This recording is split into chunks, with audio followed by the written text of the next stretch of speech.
शेतकरी बांधवांनो, रब्बी हंगाम 2025-26 साठी पीक पाहणी सुरू झालेली आहे. जर तुम्ही मोबाईलमधून पीक पाहणी केली नाही तर तुमचं पीक सातबारावरती नोंद होणार नाही. तुम्हाला पीक विमा, नुकसान भरपाई, अन्य सरकारी योजनेचा लाभ हे मिळणार नाही, ते थांबवू शकतात. नवीन पद्धतीनुसार मोबाईलवरून पीक पाहणी कशी करायची हे सगळं ह्या व्हिडिओत शेवटपर्यंत पहा. नमस्कार मित्रांनो, मी राजू बेंद्रे. तुम्ही पाहतात आर्बिटेक मराठी यूट्यूब चॅनल. जर तुम्ही आमच्या चॅनलवर नवीन आला असाल तर अशाच शेतकरी आणि तंत्रज्ञान विषयी महत्त्वाच्या अपडेट्ससाठी चॅनलला सबस्क्राईब करा आणि बाजूचं बेल आयकॉन दाबायला विसरू नका. चला तर मग आजचा महत्त्वाचा व्हिडिओ सुरू करूया. राज्यातील सर्व शेतकरी बांधवांसाठी एक अतिशय महत्त्वाची माहिती आहे. रब्बी हंगाम 2025-26 साठी ई पीक पाहणी प्रक्रिया सुरू करण्यात आली आहे. ह्या वर्षीसुद्धा सरकारने मोबाईल ॲपद्वारे ई पीक पाहणी करणं अनिवार्य केलेलं आहे आणि ई पीक पाहणी करण्याची शेवटची तारीख 15 जानेवारी 2026 आहे. या तारखेच्या आत तुम्ही सुद्धा आपण सांगितलेल्याप्रमाणेच ई पीक पाहणी करायचं आहे. व्हिडिओमध्ये सांगतो आहे पीक पाहणी कशी करायचं, व्हिडिओ शेवटपर्यंत पहा. चला तर मग आता तुमच्या मोबाईलच्या स्क्रीनवरती मित्रांनो, सर्वप्रथम तुमच्या मोबाईलमधील प्ले स्टोअर हे ॲप्लिकेशन ओपन करा. प्ले स्टोअर हे ॲप्लिकेशन ओपन केल्यानंतर सर्चमध्ये यायचं आहे, सर्च करायचं आहे ई पीक पाहणी. पीक पाहणी व्हर्जन 4.00 हा पीक पाहणी तुम्हाला सर्च करायचा आहे. हा ई पीक पाहणी DCS बीटा व्हर्जनचा ॲप्लिकेशन तुम्हाला डाउनलोड करून घ्यायचं आहे. मी आता ह्याला डाउनलोड करून घेतलेला आहे, त्यामुळं मला ओपन म्हणून आलेलं आहे. तुम्ही डाउनलोड केल्यानंतर तुम्हाला सुद्धा असे ओपन म्हणून येईल. तुम्हाला काय करायचं आहे, ओपन ह्या ऑप्शनवर तुम्हाला क्लिक करायचं आहे. ओपन झाल्यानंतर तुम्हाला 3 वेळा उजवीकडून डावीकडे असं सरकवायचं आहे. त्याच्यानंतर महसूल विभाग निवडा असे येईल. तर तुम्हाला इथं रब्बी खाली स्क्रोल केला तर हंगाम दिसतील, शेतकरी स्तरावरील कालावधी दिसतील, सहाय्यक स्तरावरील कालावधी दिसतील. तर तुम्हाला काय करायचं आहे, आता रब्बी हंगामचं पीक पाहणी करायचं आहे. त्यामुळे 1 डिसेंबर ते 14 जानेवारीपर्यंतची तारीख आहे. 14 जानेवारीपर्यंत तुम्ही पीक पाहणी करू शकता. आता तुम्हाला आधी महसूल विभाग निवडायचा आहे. तुमचं कोणतं महसूल विभाग येतं ते निवडा. अमरावती, छत्रपती संभाजीनगर, कोकण, नागपूर, नाशिक, पुणे. आता आपलं पुणे महसूल विभाग येतं, मी पुणे निवडलं आहे. तुमचं जे येतं ते निवडा. तर त्या बाणचिन्हावरती नेक्स्ट याच्यावरती क्लिक करा. त्याच्यानंतर लॉगिन पद्धत येईल. तर तुम्हाला काय करायचं आहे, इथं आता शेतकरी स्तरावरील ई पीक पाहणी चालू असल्यामुळे तुम्हाला शेतकरी म्हणून लॉगिन करा, याच्यावरती क्लिक करायचं आहे. आणि तुम्ही ह्याच्या अगोदर जर तुमच्या मोबाईल द्वारे ई पीक पाहणी केला असेल तर तुम्हाला डायरेक्ट मोबाईल नंबर टाकून लॉगिन करायचं आहे. जर केलं नसेल तर तुम्हाला नोंदणी करा, ह्याच्यावरती क्लिक करायचं आहे. तुमचं संपूर्ण नाव टाकायचं आहे आणि मोबाईल नंबर टाकून संकेत पाठवा याच्यावरती क्लिक करायचं आहे.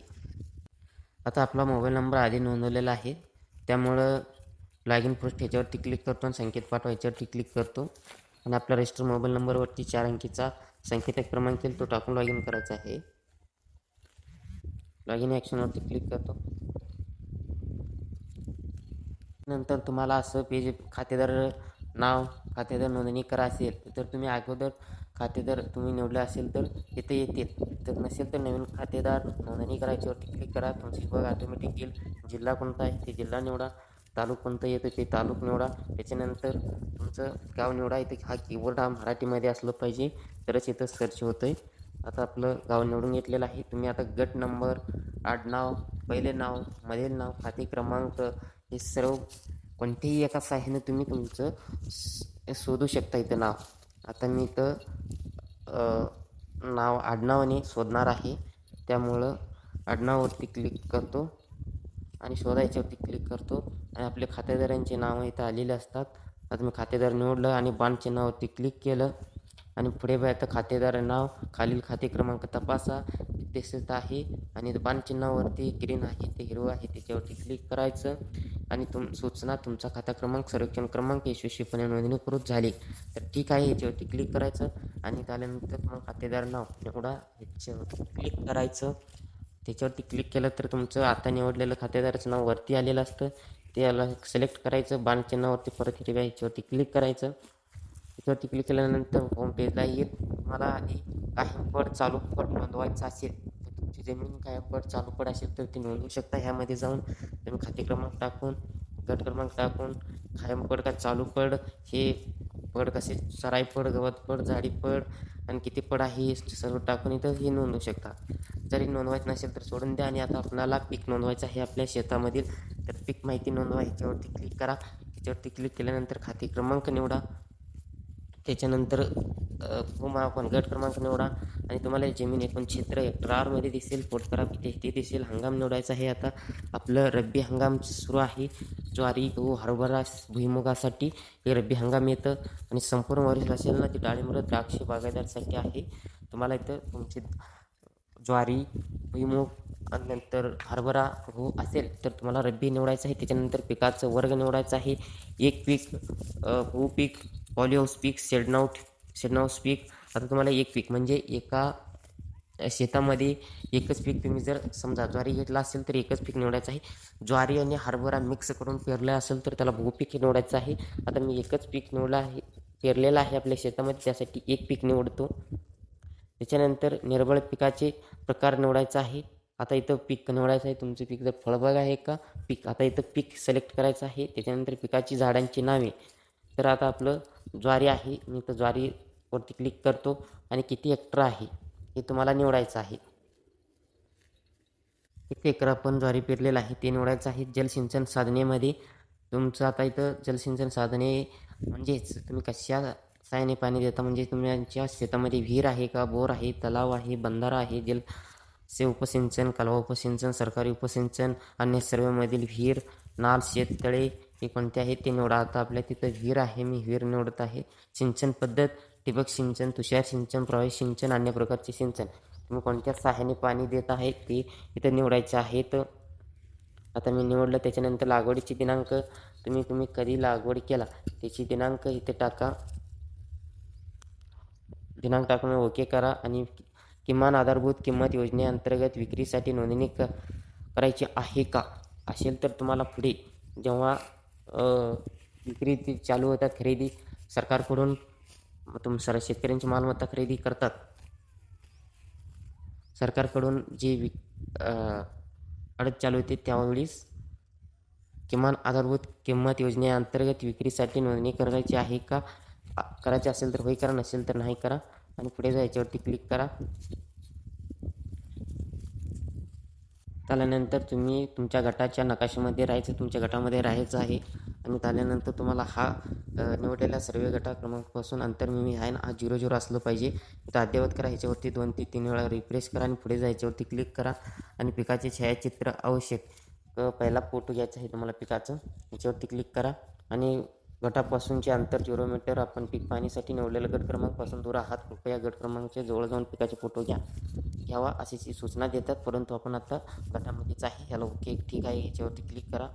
ठीक आहे, याच्यावरती क्लिक केल्यानंतर आता आपल्याला पिकाचा फोटो घ्यायचा आहे. पहा अशा प्रकारे पिकाचा फोटो घ्या, ओके करा. त्याच्यानंतर दुसरा एक फोटो घ्या, GPS. आता आपल्याला दुसरा एक फोटो घ्यायला सांगितलेला आहे, तो एक फोटो घ्या आणि ओके ह्याच्यावरती क्लिक करा.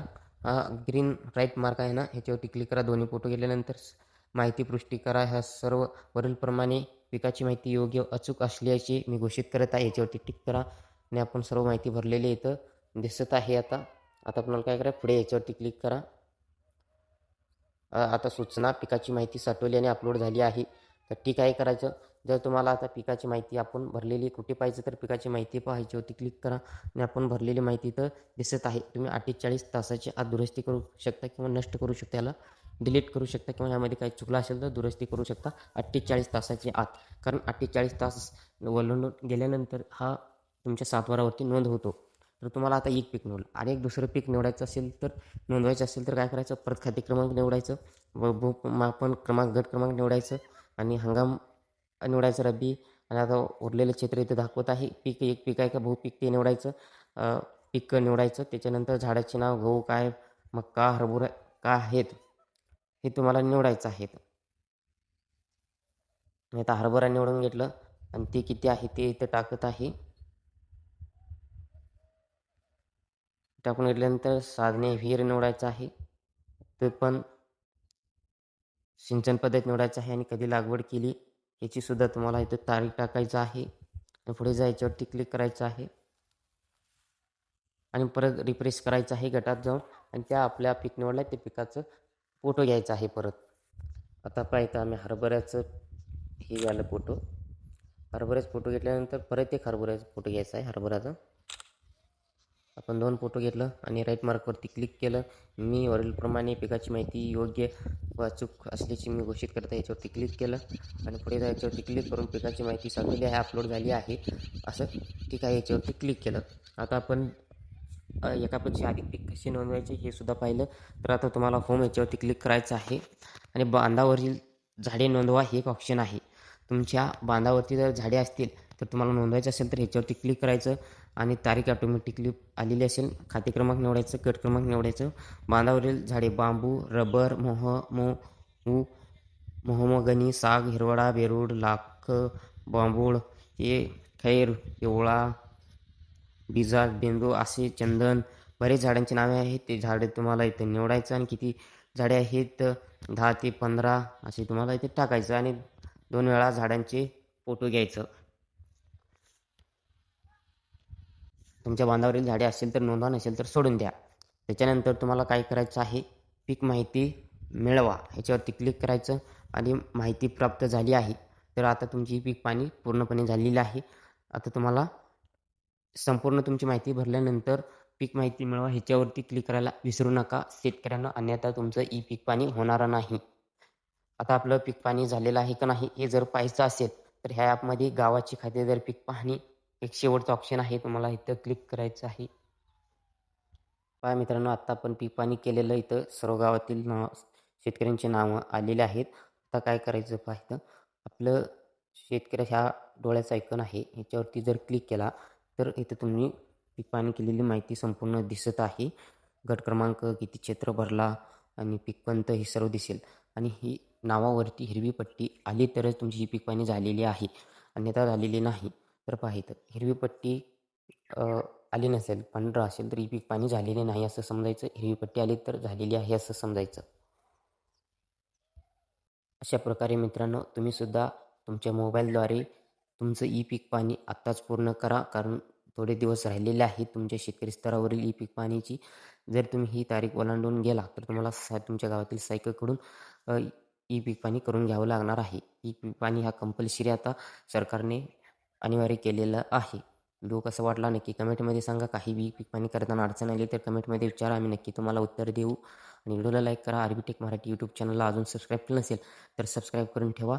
बाजूचं बेल आयकॉनसुद्धा ऑन करून ठेवा. पुढे अशी महत्त्वाची व्हिडिओ येत राहतील. जय हिंद, जय महाराष्ट्र.